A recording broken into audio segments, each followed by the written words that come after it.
কি দেখে মনে হচ্ছে না বাসমতি রাইস আর চিকেন ফ্রাই? কিন্তু না, ইহা একখান মারাত্মক চমৎকার খুশবুদার চিকেন বিরিয়ানি, যা শুধু ঘিরান শুকলেই স্পটেড।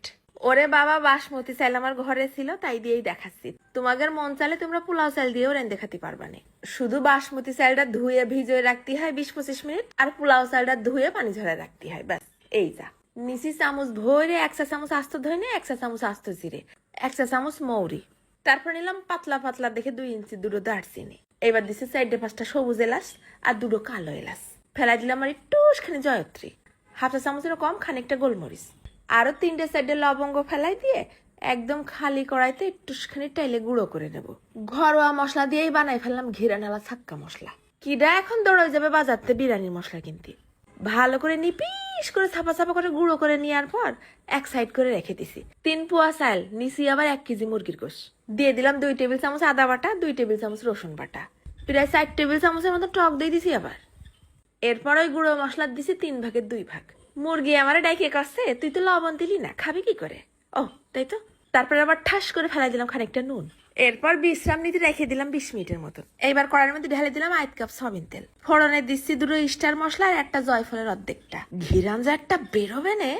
তারপরে দিলাম 2 তেজপাতা ছিঁড়ে আর 1 মুঠখানি পেঁয়াজ কুচি। ভালো করে নাড়ি ছেড়ে ভাজা ভাজা করে নেব। দিলাম আবার বেশ খানিকটা কাঁচা ঝাল বাটা, বেশ একটু ঝাল ঝাল হবে। মুরগির সাথে মশলার সাথে নেড়ে চেড়ে মিশাই নিয়ে ঢাকে রাখি কষানো হোক।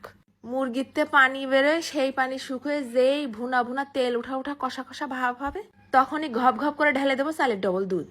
তোমরা এই জায়গায় দুধের বদলে পানিও দিতে পারো, কিন্তু দুধ দিলে মজা হবে না সেই আকারে।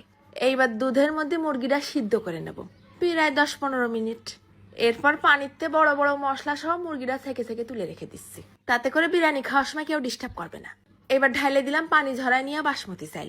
আবার খুন্তি নিয়ে যুদ্ধে নেমে যায় না, এখন কিন্তু চালগুলো মেলা নরম। ফেলাই দিলাম আবার খানিকটা নুন আর সামান্য একটুখানি লাল চিনি। ঢাকে রাখি ভাতটা ফুটুক।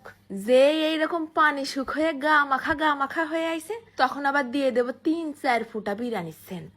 তারপরে দিলাম আবার 1 টেবিল চামচের মতন ঘি।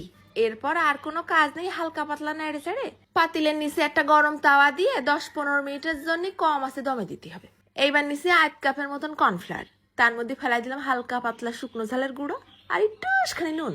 আবার দিয়ে দিচ্ছি ওই যে প্রথমে গুঁড়ো করে রাখলাম ওই বাকি মশলাটুক। ভালো করে নেড়ে চেড়ে মিশাই নিয়ে একটুখানি দুধ বেঁচে গেছে, তাই আবার কর্নফ্লাওয়ারের মধ্যে ফেলাই দিয়ে অল্প একটুখানি গুলা বানাই নেব। তারপরে যে মুরগিটা থেকে থেকে তুলে রাখিলাম না, 1 পিস উঠে নিয়ে আসি গুলার মধ্যে চুবই নেব। এরম করে সব মুরগির পিসগুলোর উপর ভালো করে গুলাটা মাখাই নিলাম। তারপর কড়াইয়ের মধ্যে ঢেলে দিলাম হালকা পাতলা সয়াবিন তেল। একটুখানি গরম করে নিয়ে মুরগিটা হালকা ভাজা করে নেব। শুধু উপরের পাশটুক একটুখানি ভাজা হবে, ভিতরে কিন্তু নরম সফট তুলতুলেই থাকতে হবে। কারণ ওই পানির মধ্যে সিদ্ধ করা হলে চিকেন বিরিয়ানির মুরগিটা কিরম যেন সাদাসে সাদাসে দেখতে হয়ে যায়। এরম করে পোলা পানরে একদিন রাইন্দে খাওয়াইলাম, তারপর তো তারা পাগল হয়ে গেছে। এখন দৈনিক দৈনিক এরম করেই রান্ধতো। দেখছো বিরিয়ানিটা কি ফাইন ঝরঝরা হয়েছে, আর সাথে একটু টক দই দিয়ে রায়তা বানাই নিছি, আর ফাঁকে ফাঁকে মুরগির গা হাতে গোশ খুলে নিয়ে আসতেছি। যাদের বিরিয়ানি খাওয়ার সময় আস্তে আস্তে মশলা দাঁতের নিচে পড়লে রক্ত আগুন হয়ে যায়, তারা একবার এরম করে বিরিয়ানি রেন্দে খেয়ে দেখে নে। একদম কোনো ঝামেলা নেই, টপটপ গালে তুলে দিবা, ফসফস করে শেষ। শালার বাসনায় তো অর্ধেক পেট ভরে যাচ্ছে। আর গোশের পিসগুলো উপরে হালকা ক্রিস্পি, ভিতরে একদম নরম তুলতুলে। রান্দে খেয়েই দেখে নে, চলে যাচ্ছি। ধন্যবাদ।